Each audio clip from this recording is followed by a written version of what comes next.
दोस्तों फिर से केंद्र सरकार की ओर से आई एक नई वैकेंसी।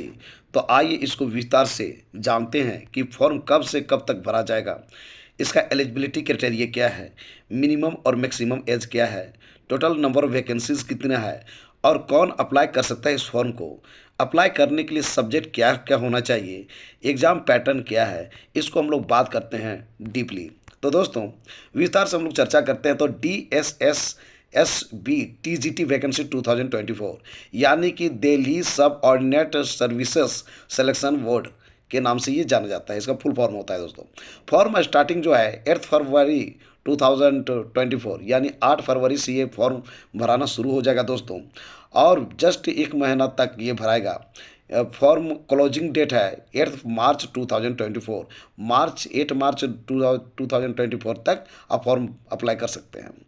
इसका एलिजिबिलिटी क्या है, तो दोस्तों आपका ग्रेजुएशन होना चाहिए, साथ ही साथ बीएड या डीएलएड कोई एक चीज़ होनी चाहिए आपकी प्रशिक्षण के लिए।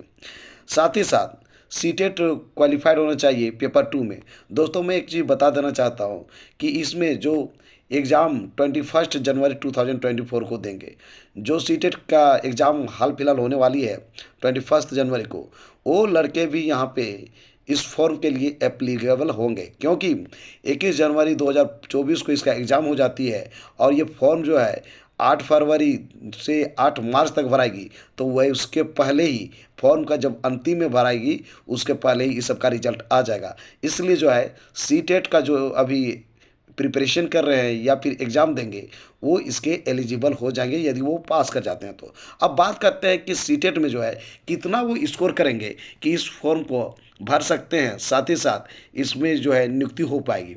तो सीटेट में जो है आपकी जनरल में 90 मार्क्स होनी चाहिए।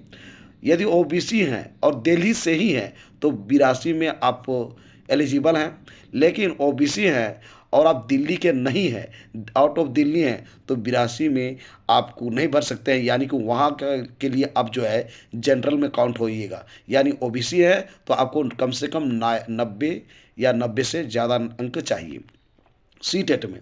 अब एससी एसटी का बात करते हैं तो 82 ऑल इंडिया के लिए है। तो 82 आप अंक लाते हैं या 82 से ज़्यादा लाते हैं, एससी एसटी कैटेगरी से आप बिलोंग करते हैं, तो आप आसानी से इस फॉर्म को भर सकते हैं, चाहे तो देश के किसी भी कोना से आप क्यों ना हो। एज का बात करते हैं दोस्तों, तो एज क्राइटेरिया ये है कि जनरल को 32 ईयर्स तक मैक्सिमम है। फीमेल के लिए बात करते हैं तो 40 ईयर्स है।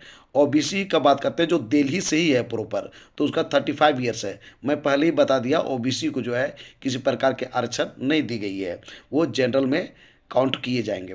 अब पीडब्ल्यूडी फिजिकल हैंडीकैप का बात करते हैं या फिर एससी एसटी की बात करते हैं तो मैक्सिमम 37 ईयर्स चाहिए। तो इस प्रकार से आप फॉर्म फिलअप कर सकते हैं। टोटल नंबर ऑफ वैकेंसीज का बात करें तो 5118 यानी कि 5118 वैकेंसी है दोस्तों। अब सब्जेक्ट का बात करते हैं किस किस सब्जेक्ट में आई है वैकेंसी। तो मैं बात करता हूँ TGT mathematics trained graduate teacher mathematics का है, फिर ट्रेंड ग्रेजुएट टीचर इंग्लिश का है, टीजीटी हिंदी का है, टीजीटी संस्कृत का है, टीजीटी उर्दू का है, टीजीटी पंजाबी का है, ड्राइंग टीचर्स का भी वैकेंसी है दोस्तों, नेचुरल साइंस का है और सोशल स्टडीज़ का है। तो ये 9 सब्जेक्ट की वैकेंसी आई है। मैं आपको बता दूं दोस्तों, नेचुरल साइंस में बहुत सारे सब्जेक्ट है, उसमें से इसमें भी ये कम्बिनेशन को का होना जरूरी है, ऐसा कुछ जरूरी नहीं है दोस्तों। आपको ये सारे सब्जेक्ट में किसी एक सब्जेक्ट में भी आप पास हैं यानी साइंस से किए हैं तो आप जो है इसके अप्लीकेबल हैं, यानी कि फॉर्म को भर सकते हैं। जैसा हम बता रहे हैं नेचुरल साइंस में physics chemistry biology zoology anthropology life science biochemistry biomedical microbio applied science zoology, ये सारे सब्जेक्ट हैं तो वो नेचुरल साइंस के अंतर्गत आते हैं। किसी भी एक सब्जेक्ट से आप कम से कम हैं तो आप फॉर्म को फिलअप कर सकते हैं। सोशल स्टडीज़ का बात करते हैं दोस्तों, तो history political science geography economics sociology business studies statistics, ये सारे सब्जेक्ट हैं, कोई भी एक सब्जेक्ट है इन सारी सब्जेक्ट में तो आप उसके लिए अप्लीकेबल है, ये सारी सब्जेक्ट में कोई एक सब्जेक्ट। और उसी प्रकार से ये हो गया नेचुरल साइंस में।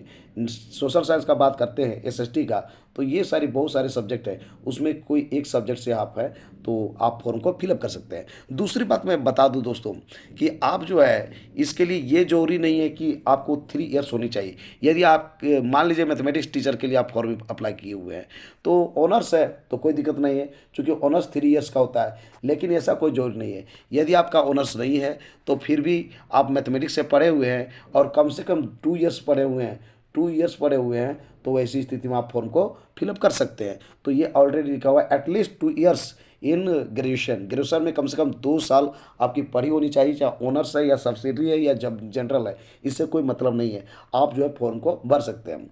Any one subject. अब उसके बाद अभी जस्ट हम कहते हैं कि ये सब जो सब्जेक्ट है दोस्तों उसमें से कोई एक होनी चाहिए, कोई भी एक होनी चाहिए। ये कोई एक सब्जेक्ट है तो आप फॉर्म को भर सकते हैं, यानी सब्जेक्ट कम्बिनेशन की यहाँ पे कोई ज़रूरत नहीं है। और उसके बाद उसी प्रकार से सोशल स्टडीज़ के लिए भी वही बात है कि ये इन सारी सब्जेक्ट में किसी एक में आप पास हैं और 3 साल की भी वैसा कोई यहाँ पे नहीं है फाउंडेशन कि आपको 3 साल होनी चाहिए। क्या 2 साल से आप पढ़ाई किए हैं इस इन सारे सब्जेक्ट को, तो आप जो है फॉर्म भर सकते हैं। आपके लिए ये बहुत ही अच्छा सुनहरा अवसर है दोस्तों, आप तैयारी कीजिए, बहुत अच्छी जॉब है, बड़ी जॉब है, सेंट्रल की जॉब है।